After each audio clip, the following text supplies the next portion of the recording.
Mais je pense qu'il y a des nouveaux joueurs, il y avait un groupe qui a duré ensemble 2-3 ans, qui ont fait des belles choses, qui ont connu la Coupe du Monde ensemble, qui ont fait Coupe d'Afrique. On a perdu quelques joueurs, donc c'était des leaders à l'équipe nationale. Et puis voilà, c'est normal qu'aujourd'hui les gens se posent des questions, c'est qui les leaders, c'est qui sont positifs dans le groupe, tout ça. Mais je pense que la plupart du groupe, des joueurs qui sont dans le groupe, ils ont envie de faire quelque chose de bien.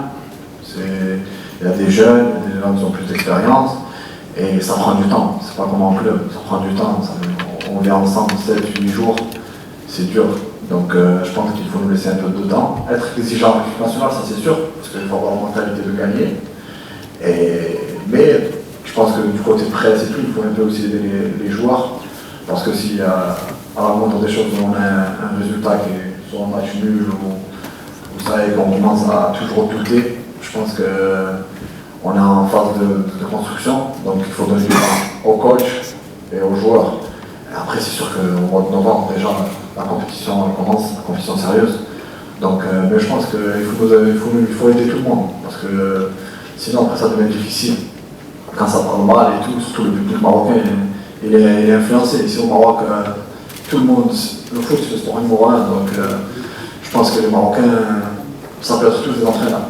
Parce qu'ils connaissent le foot, ils adorent ça, mais à un moment donné, il faut être positif, parce que si à la moindre des choses, on est un peu négatif, ça peut créer un peu, ou un peu, les joueurs perdent un peu leur confiance, au bout de 20 minutes, on ne marque pas un but, on est à 0-0, quelqu'un rate une passe, ça commence à siffler, ça aide pas les joueurs. Donc, je pense qu'il faut être un peu plus positif, donner le temps à quelques joueurs, parce qu'on ne peut pas se dire qu'il y a des joueurs qui sont performants dans leur club et que quand ils arrivent ici, ils perdent la confiance et ce n'est pas les mêmes joueurs.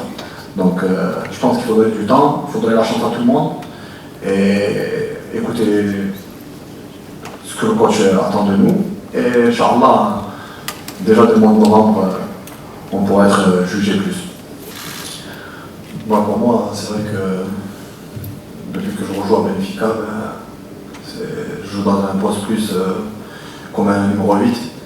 Donc nous, dans le système de jeu qu'on joue à Benfica, on joue en 4-4-2 avec 2 attaquants. C'est vrai que c'est différent de comment on joue en équipe nationale. L'équipe nationale, c'est plus dans un 4-3-3. Mais moi non, je me suis adapté très rapidement. C'est vrai que dans mon club, quand je joue, on a souvent la possession du ballon, donc on domine souvent les matchs. Donc le coach en club me demande de faire le jeu, de jouer simple et vite, et essayer de casser les lignes. Ici, avec l'équipe nationale, c'est différent, parce qu'on joue avec un 6-2-8, donc le coach demande plus des 2-8 de faire le jeu, mais aussi rentrer dans la surface pour ramener du nombre devant le but. Parce que, comme tu as dit, c'est pas seulement les attaquants, mais je pense qu'en équipe nationale, on ne marque pas beaucoup de buts, c'est pas que les attaquants. Donc voilà, et je m'adapte tranquillement, mais sûrement. Après, c'est vrai que c'est pas facile quand tu t'entraînes avec ton club, tu t'entraînes tous les jours, qu'il y a des automatismes. Là, on s'entraîne 7-8 jours, c'est même 3-4 jours avant un match, donc c'est un peu différent. Mais bon, comme j'ai dit, avec le temps, j'espère qu'on va construire quelque chose de solide et amener les idées du coach. Et j'espère que vous allez voir ça dans les prochains matchs à venir.